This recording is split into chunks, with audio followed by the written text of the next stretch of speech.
Hey loves, welcome back to Miss Master Self 101.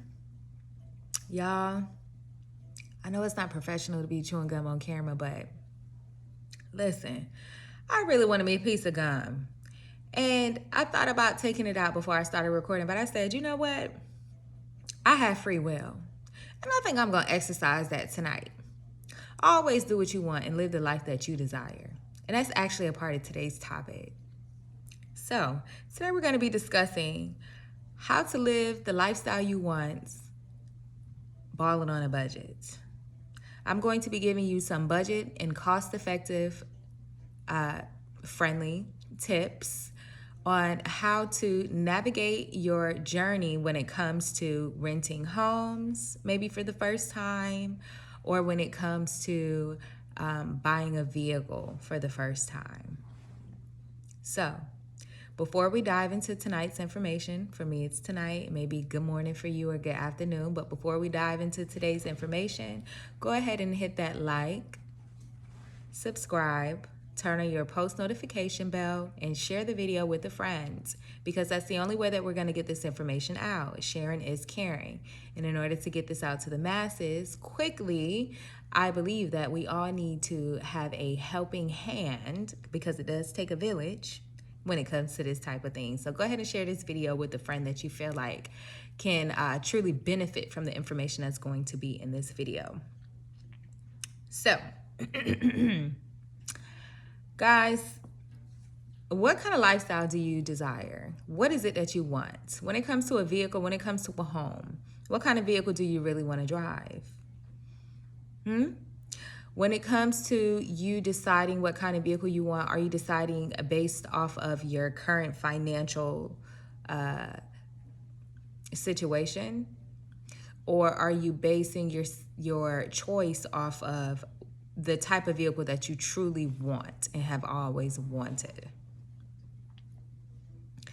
When it comes to the universe, you can truly have whatever it is that you want. You can always have whatever it is that you want, but you have to be willing to go after it. And it starts right here. When it comes to manifesting the life that you desire, a lot of the times people chicken out along the process because they get caught up in the how. So say, for example, you want to live this huge luxury lifestyle, just comfort and being able to do whatever it is that you want, just having complete free will and freedom, right? But right now, your current finances have you in a chokehold, literally. You're not able, or you feel like you're not able to make certain type of moves that would put you in that type of predicament to have that lifestyle, right? So that it usually does affect the type of things that you go after in reality. In your mind, there's one type of lifestyle that you desire, but because of your current circumstances, you go after another. Do you hear how the math is not mathing? When it comes to the universe, you can't tell the universe, this is what I want. However, this is what I'm going to go for in the meantime. When you make that type of move, you are literally saying to the universe, this is what I really want. Give me more of things like this. And should you choose mediocrity or something that is beneath you, you will always continue to manifest those same type of situations, things, experiences, and also people that replicate mediocrity. When you desire a lifestyle of huge and luxury and comfort and plush, you have to go after those same things. You can't get caught up on the how. And that's usually the part that gets a lot of people out of the game, because they get stuck there. You cannot focus on the how. You must focus on the what and the why.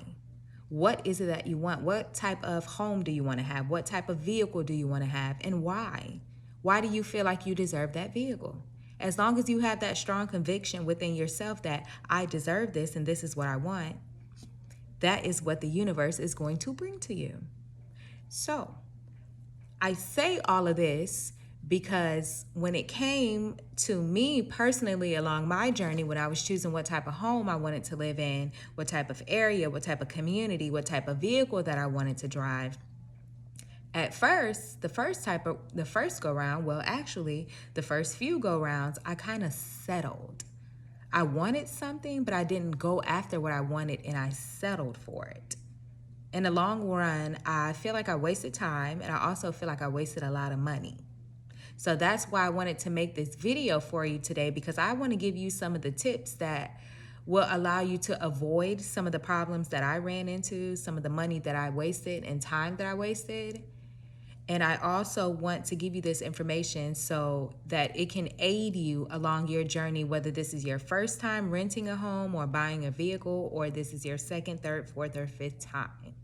You know, as long as the information is here, I want to be able to give that to you.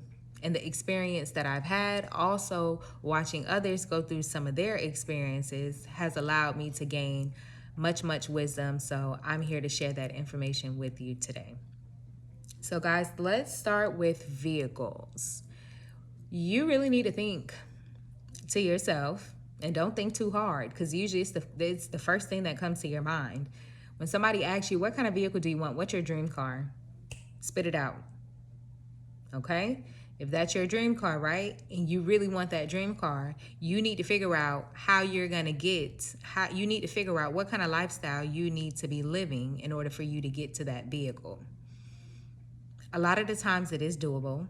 It's not as expensive as you think. I mean, unless you want something that's just, you know, completely over the top, like one of those spider cars. I don't really know what they're called, or, you know, like a Corvette or a Bentley or a Rolls Royce or something like that. Then, you know, you definitely need to be set up in the finances department for sure, or have some type of plan when it comes to finances. But if you want like a luxury vehicle, you know, something like a BMW or a Lexus or Mercedes Benz, or those, they have what they call Alpha something. Listen, I know the body and I know the look of it, and I know what I like. I may not know the name all the time, but I know that much. It's actually doable, guys. It's not that bad. It's not that hard. My first go round when I got vehicles, I kind of stuck with conventional vehicles. The first few times where I got vehicles, I actually leased them. And here in Tampa, Florida, we have something called Drive Time. And Drive Time allows you to lease vehicles if you don't want to buy or finance it outright. So that's what I did for my first few vehicles. And I feel like I wasted a lot of time and I wasted a lot of money when it comes to that, because I want to say I was paying, I want to say I was paying like $1,000 a month for the vehicle, but insurance was included. So it came with leasing the vehicle, and it also included insurance for the vehicle. And I want to say I was paying like $1,000 a month, $250 a week.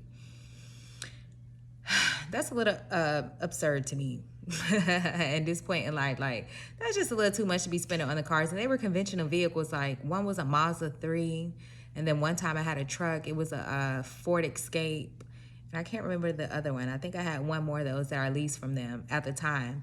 To be honest with you, I just did it because it was convenient and I wanted to hurry up and get into a vehicle.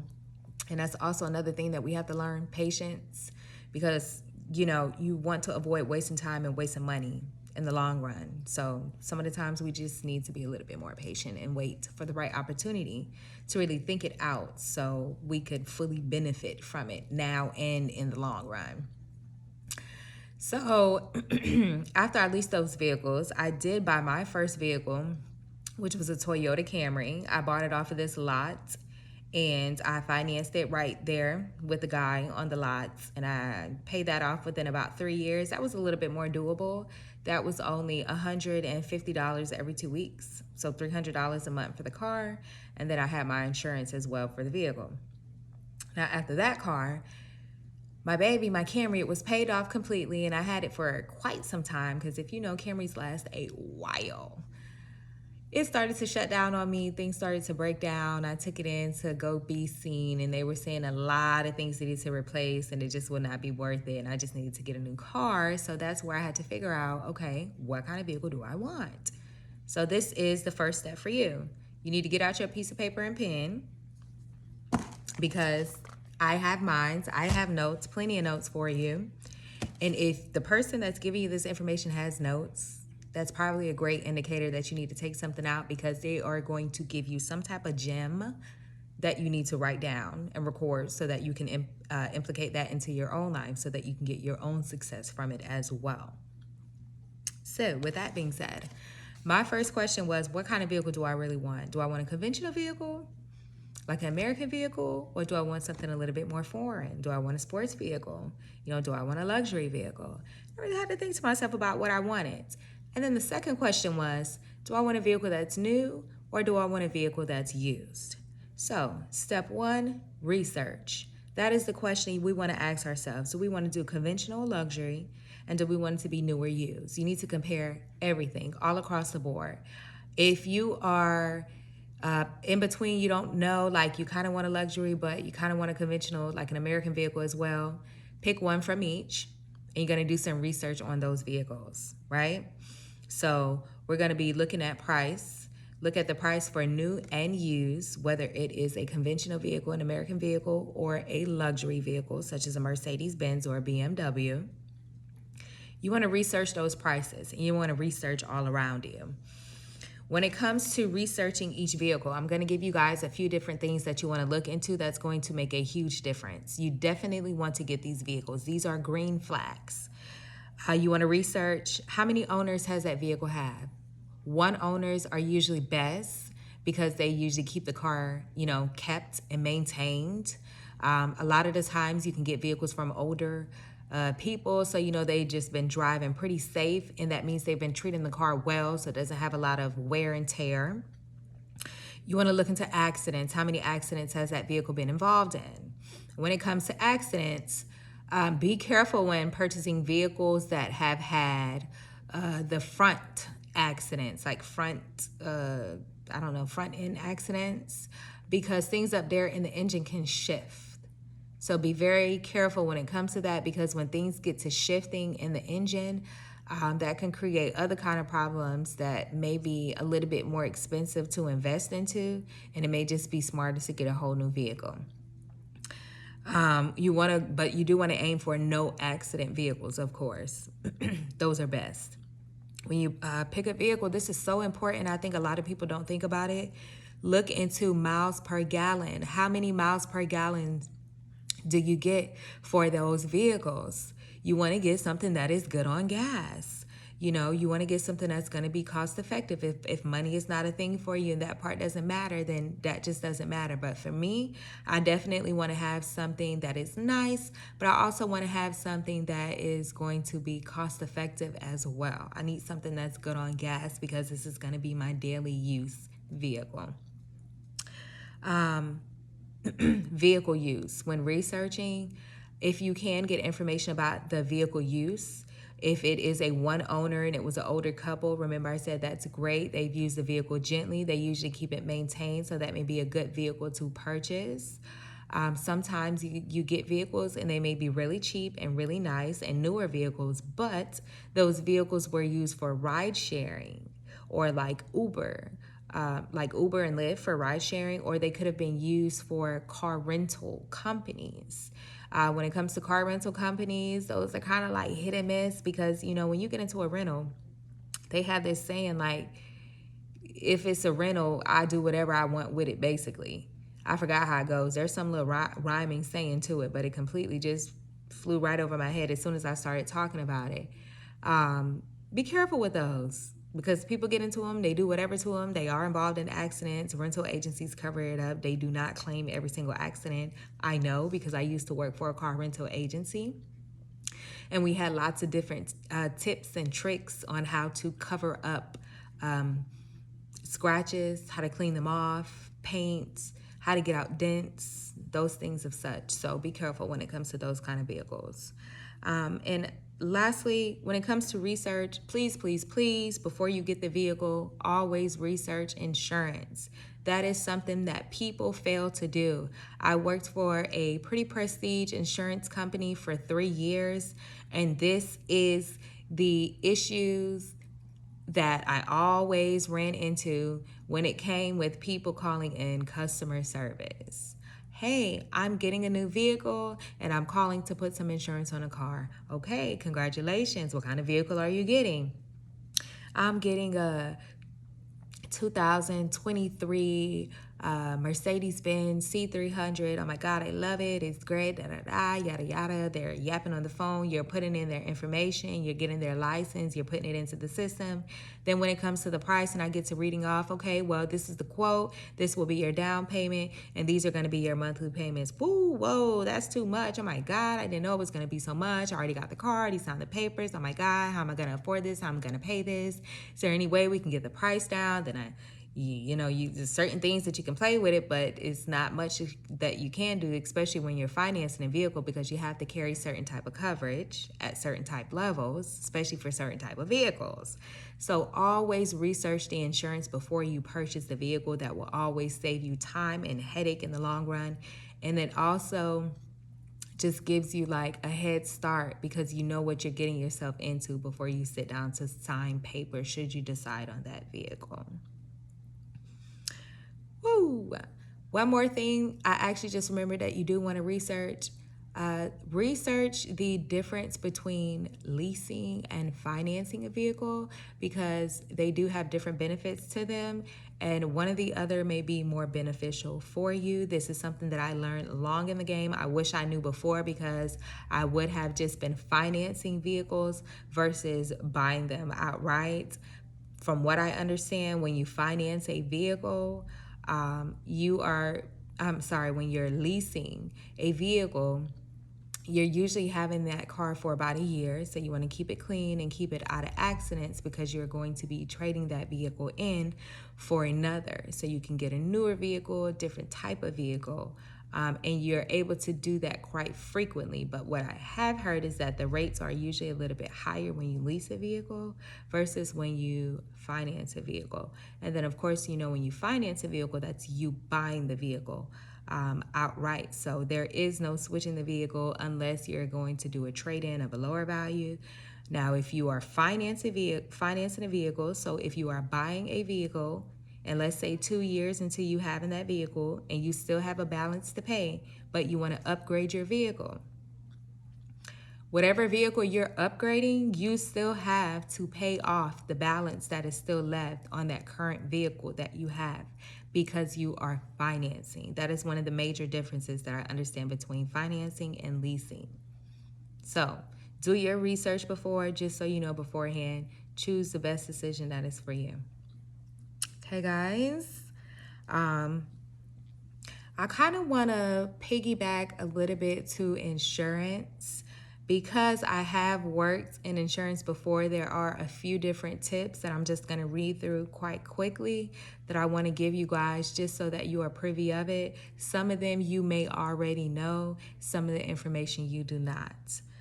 First one, when it comes to insurance, it goes by zip code. What does that mean? So everything goes by statistics. So basically, whatever zip code you choose and say that you're living in, it's going the rate is going to be based off how many accidents have happened in that area, how many violations have been made in that area, how busy that area is, the type of people, the type of vehicles, the ages that drive all throughout that. It's all statistics. So if you are going to finance a vehicle, right, and you get to your insurance part and they ask you for your address. If you have an address that is in the city, your insurance rate is going to be a lot higher because more accidents happen in the city. There's a lot more people on the road. There's a higher chance of accidents occurring. Versus if you have an address that is in a more rural area, especially an area with an older generation, your insurance rates are a lot lower because of the statistics that are based off of that area. So keep that in mind. Your premium for insurance is also based on how long you have had the vehicle. If this is a newer vehicle that you have had, it is also based on statistics. There's a statistic saying that people that have newer vehicles get into more accidents. So your rates are going to be a lot higher. There's a drastic difference between saying I've had my car for 6 months or less and I've had my cars for 5 years or more. If you don't believe me, try it out yourself. If your insurance gives you an option to kind of go in and customize coverages, go in there and play with that. Put in 6 months or less, whatever the lowest one is, 0 to 6 months, put that and look at your premium, and then go in there and put I've had my car for 5 or 7 years or more. Put that in and see how much your premium is and watch that difference. Coverages make a huge difference on the vehicle. It depends on where you are. Certain coverages are mandatory. Here in Florida, PIP is mandatory, comprehensive is mandatory. Collision is not for vehicles that are paid off. If you do finance, if you're buying a vehicle and you make payments on that vehicle, you do have to carry both comprehensive and collision usually. Those do make a huge difference.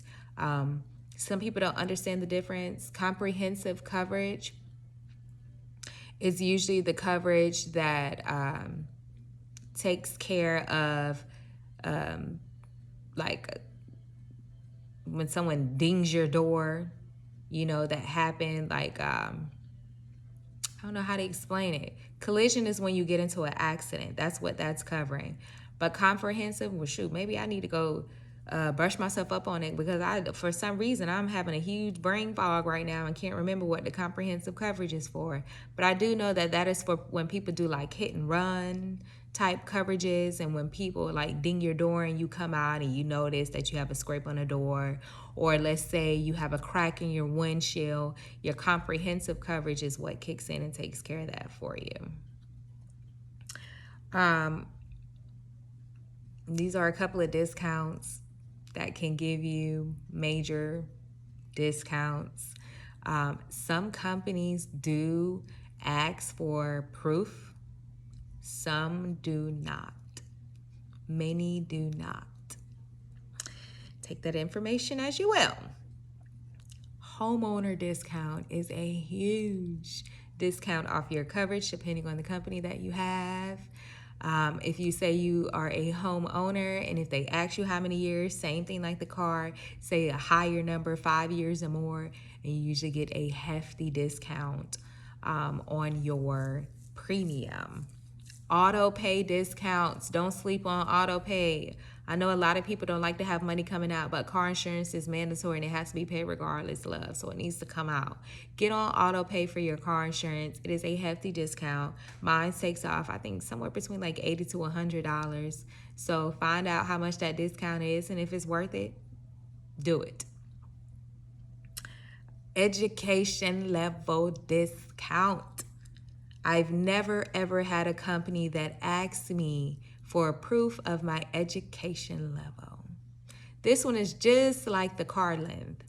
Go into your system if you're able to customize those coverages and play with them. For education level, put the lowest, put GED and see how much your rate is. Statistically, it's proven that people who have a lower education level get into more accidents. It is a statistic. So they base your premium off of that. Now go into the system and put that you have like a graduate degree or something of sort, and look at the discount that it gives you then. You're welcome. Last is a multi-policy discount. So if you are not going to claim that homeowner's discount, then a multi-policy discount is excellent. If you have motorcycles or toys, that gives you a multi-policy discount with your car.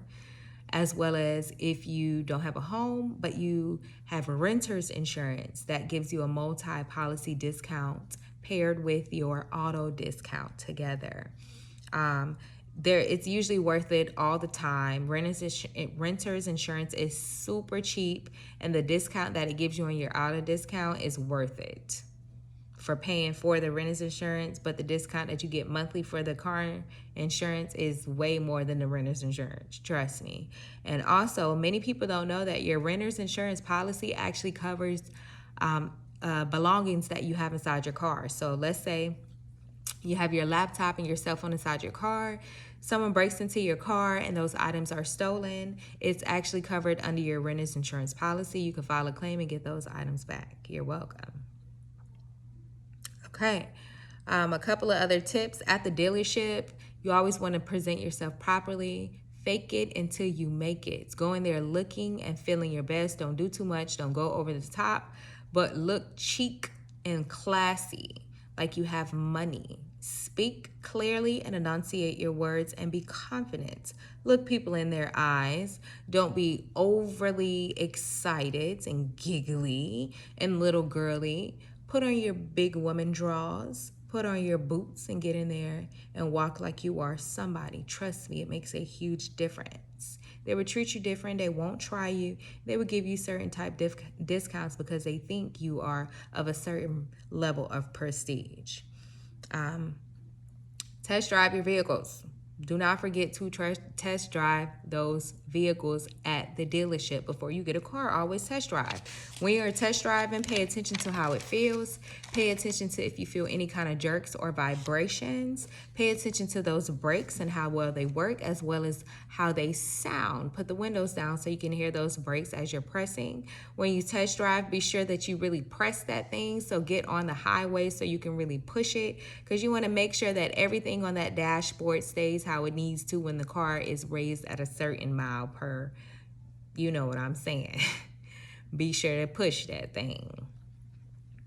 When you are doing down payments at the car dealership, you should not need no more than $2,000 or less. Really, you should be able to put down a down payment of $1,000 and walk out there with your vehicle.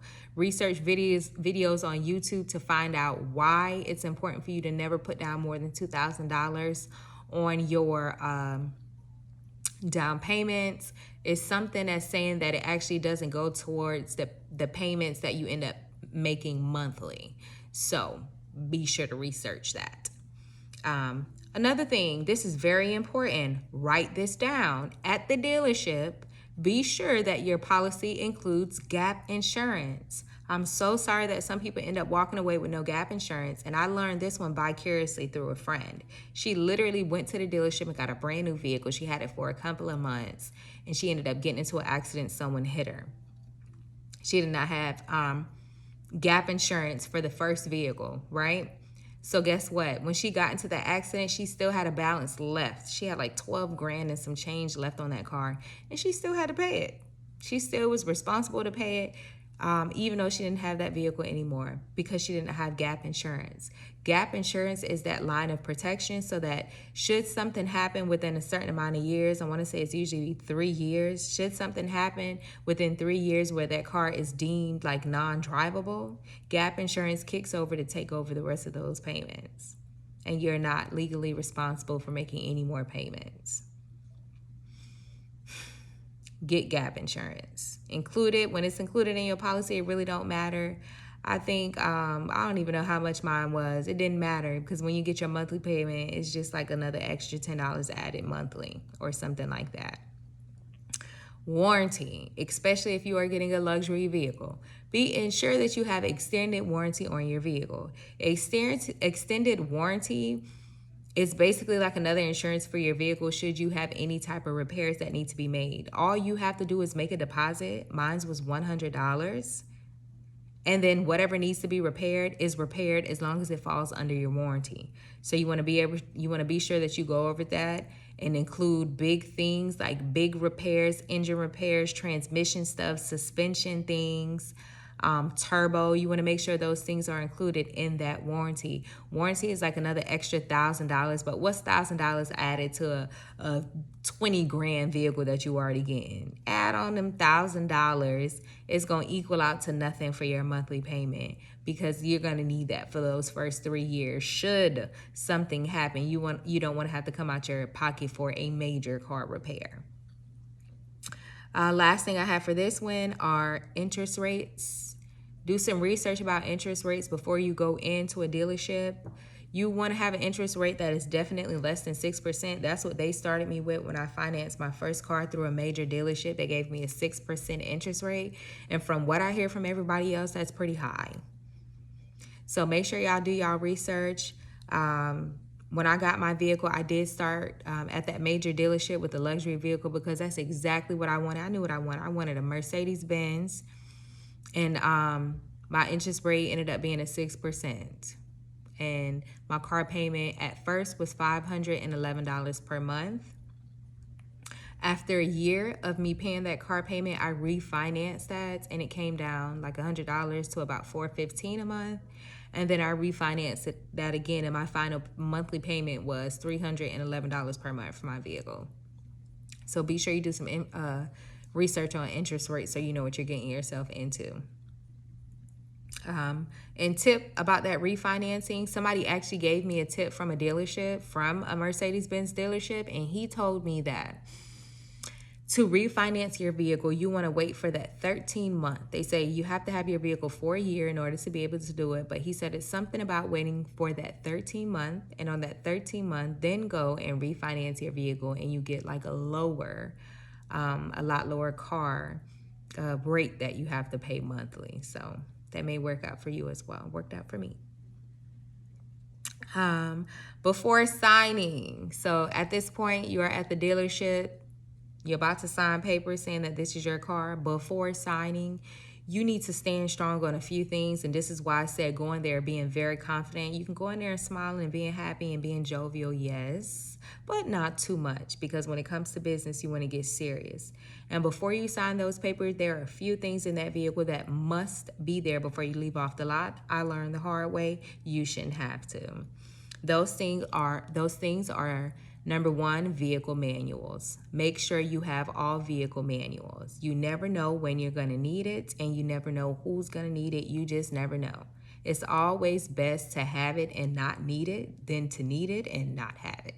So be sure that you have it. That's something that should come automatically with all vehicles, but some of these dealerships, they'll kind of try to be a little slick and sneaky and not put that in there and say, oh, I don't have it. Okay, well, get it because I need it. Thank you. Next, spare tire and tools. Y'all, I learned the hard way. So like I said, I walked off the lot with a Mercedes-Benz, right? And I did not have a spare tire. I didn't know. I didn't even think to ask to look. I didn't know until I needed a spare tire, and we went in there and there was none there and there was no tools. When you have certain type of European vehicles, those lugs that are on your tires, they require a certain type of lug wrench, a certain size. And it's not like a generic size that everybody usually has. It's a special size. I didn't know. So before you drive off that lot, let those folks know that you need your spare tire, as well as the tools that you need to get it off. And I also want to add something I just learned the other day, guys. Some of the vehicles, the lugs have a lock on it. And the lock is supposed to come with your vehicle. What that means is, should you need a tire repair, you need to take that tire off. When they go to pull those lugs off, say you have 5 lugs, only 4 will come off because there's a lock, and you have to have that lock, and it goes up to the lug, and then it pulls it right out. I had no idea, and I learned that the other day. So that's some information for you as well. You want to be sure that you have that for sure before walking off that lot. Think about how much money you're spending on this vehicle. I don't care whether it's luxury or not. You are spending your hard-earned money on this vehicle. You are financing it. Even if you are leasing it, be sure you walk off the lot with this information. Now, if the current tires are poor, you need to research brand new tire prices, and you need to have them knock that price off. If they're not willing to replace those tires before you walk off that lot, they need to definitely knock that price off. That's why I say you want to research the best, the most expensive tires to get the most money off, period. You don't really have to go get those same tires, but you want to get the best. You want to get the best deal when it comes to the premium on your vehicle that you're going to be paying monthly, period. For luxury, you need to ask them to do an oil change. Honestly, for every vehicle, you need to be walking off a lot with a fresh oil change and a new oil filter. And also ask for an AC filter as well, because they always try to get you when you get to the car dealership and they want to take it out and charge you $150 to $200 to do something that only took 2 to 5 minutes. And you could have replaced it at home for about $30. Be sure you have that taken care of, both of those things taken care of, oil change and AC filter, before you walk off that lot. Okay, here's another tip. When you are buying your vehicles, right, it is going to be the most cost-effective and budget-friendly to get your vehicle from an area that is more rural. So go out of the city areas for your vehicle. For example, I'm in Florida. I live in Tampa. Tampa is a major city in Florida. The rates are pretty high for the vehicles here because we have so many people here. We have so many people, so many business, so many money. It's so busy moving in and out of Tampa. So you are naturally going to be paying a higher rate for your vehicle. You want to kind of look on the outskirts of Tampa. So you want to look in areas like Lakeland. You want to look in areas like Spring Hill, maybe Newport Richey.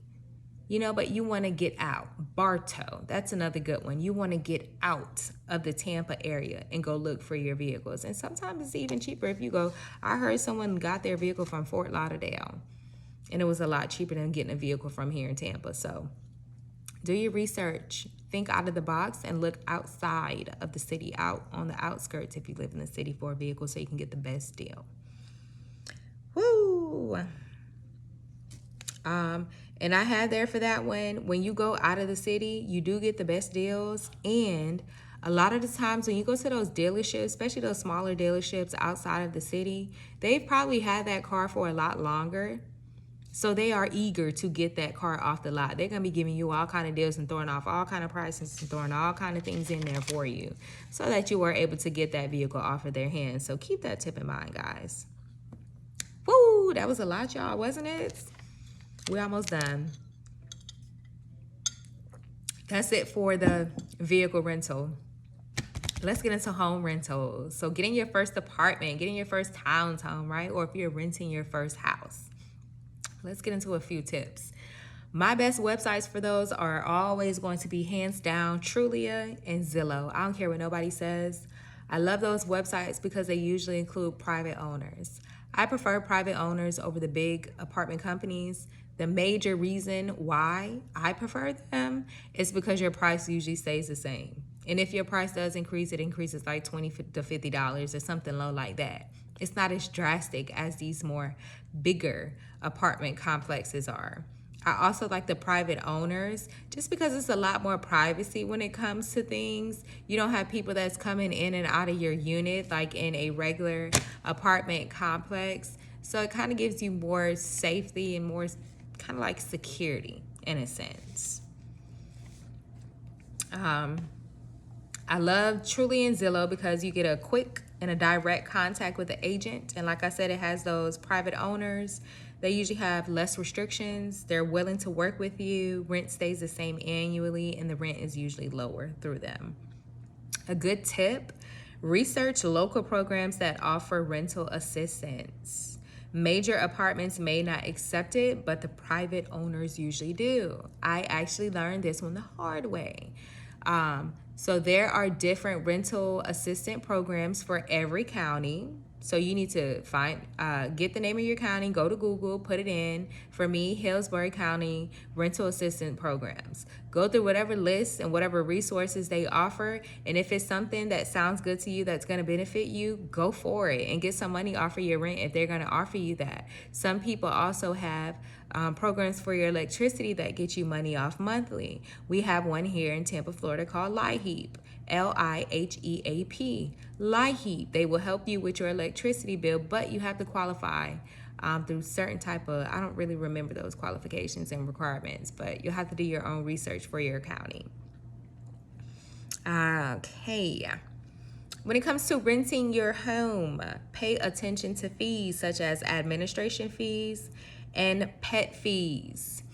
A lot of companies, they have these specials where they'll waive some of those fees for you. They will waive that admin fee, but sometimes they don't waive it. So always keep that in mind when you're filling out for your application. Some people only anticipate the application fee. Some people don't even know that there is an application fee. There is usually an application fee.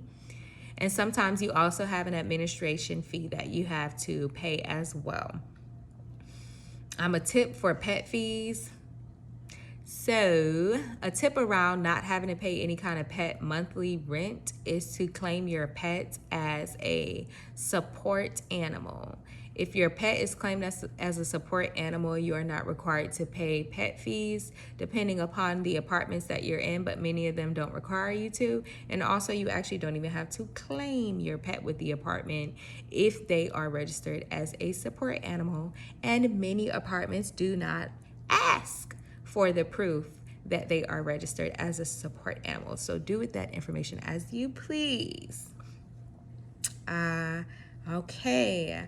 Guys, let's get into rental insurance. So we kind of talked about that when it came to the car, like buying a car and researching your insurance and getting that multi-policy discount. So this is where it kind of comes in with your home now. Many apartments nowadays, they do require you. It's not an option. They require you to carry rental insurance. It is cost effective. It's usually $12 or less per month. So you can usually pay that off annually, or you can just pay it off monthly if you like. Like I told you, you're going to be getting a multi-policy discount for both. So you would be getting a multi-policy discount on your auto policy, as well as you would be getting a multi-policy discount on your rental home insurance policy. So that's something for you to know to knock some money off. Sometimes utilities like water and trash are not included in the rent, so please keep that in mind and always ask and be clear to get that information before signing any type of lease. Touring. If you are able to, and you should be able to, always tour the premises. You're not just touring the apartment. I know touring just sounds like, hey, you go to the office, you meet the person, they take you to the apartment, they show you the woo, the whys. No, you need to be paying attention to the premises. Pay attention to the landscaping. Pay attention to how clean it is. Pay attention to how clean that clubhouse is where you had to go to meet the person versus how clean the actual environment is. Pay attention to the staircases and the walkways and the walls. That gives you a great indication on the level of detail and care when it comes to that apartment complex. Now, that may not be important to you, but to a girly like myself, I don't like just living anywhere. I don't like just looking at anything. I like for my insides and my outsides to look very nice. I like for things to be on point. I love when the landscaping is on point. It makes me feel good. I don't know. That's just me. Pay attention to it. It gives you great indicators of what you will have to deal with in the future. If you get a place and let's say the clubhouse looks so good, but the rest of the place, it definitely needs a lot of work. They're hiding something. Those people probably have nasty attitudes and they will probably give you a hard time when it comes to problems. That was a red sign, and unfortunately you ignored it because you were not paying attention enough. So that is your sign. When you go to these apartments and you are touring, also pay attention to the premises, pay attention to the people that's there as well. You also want to pay attention to water stains. When you get inside the unit, look up on the ceiling, look at the walls, look for water stains, listen. You want to listen to how thin the walls is. I don't know, depending on who you are, that's your business. You know what I'm saying? We're all grown. I don't like thin walls, period. So I do pay attention to that when I go and I tour these units as well. Guys, these are a few things to consider when you are choosing your rental. You want to consider location. Is it in the city? Is it in a rural area? It is going to be a lot cheaper if you are on the outskirts of the city versus if you are looking for something in the city. Always keep that in mind. Pay attention to location. What side of town is it on? Is it in the hood? Is it in the middle class? Is it in the suburbs? What kind of lifestyle do you truly desire? If you want to be in luxury and you want to be clean and nice all the time and people jogging up and down the street and, you know what I'm saying, all them nice things, you need to put yourself in that environment. Don't settle. Don't think that you have to settle. You never have to settle. Where there's a will, there is always a way. That's why I told y'all and I already dropped that gem. Zillow and Trulia. Trulia is my number one. Get on there. You can find you some cost-effective places that are pretty nice and good areas. They drop gems all the time. I want you guys to consider the traffic of the area. Think about your working route that you have to take in the morning. Before you sign those lease papers, how about do a dry run on a Monday or a Tuesday morning when it's probably the most busiest? Get up and go and drive from there like you're driving to work so you can anticipate what kind of traffic you're going to run into. This is the kind of information that you need to know. You need to be privy of this information before signing the lease, because I would hate for you to sign that lease, get in your apartment, absolutely love it, but the traffic is horrible and it starts causing issues with work. That's a no-go. Also consider amenities. If you are a gym girly like myself, I pay attention to the gym.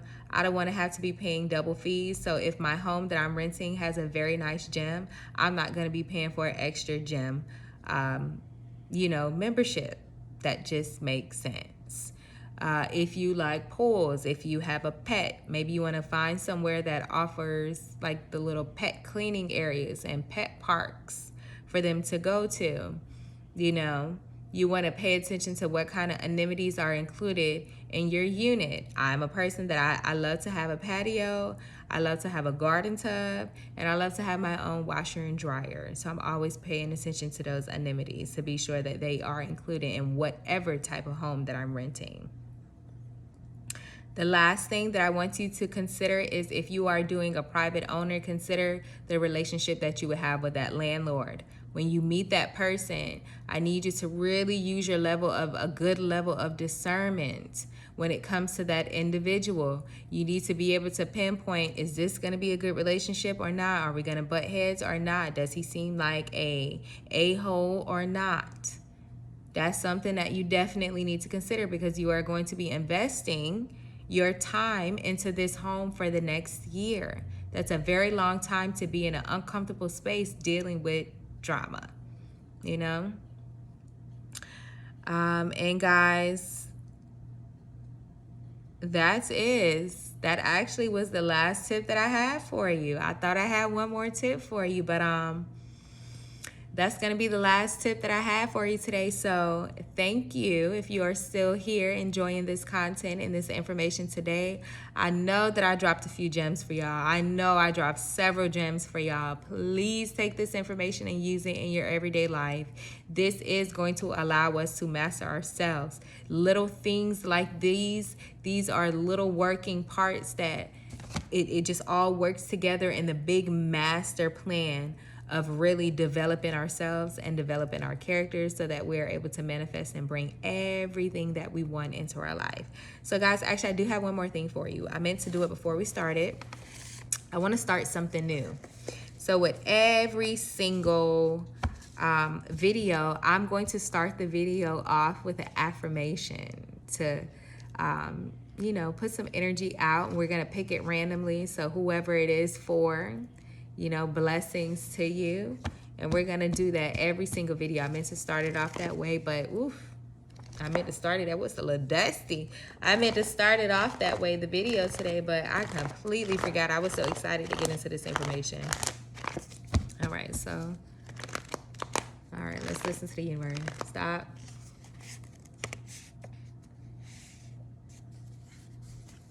That's not a good one. It's not the good, I thought this was, I gotta go through these affirmations, y'all. I have several stacks of affirmations cards that I just keep with me on a regular so that I can keep my mind focused. All right, y'all, here we go. Y'all ready? The universe responds to the man or woman who keeps going. The universe responds to the man or woman who keeps going. The universe responds to the man or woman who keeps going. And with that being said, I will see you guys on our next video. Much love, peace, and blessings.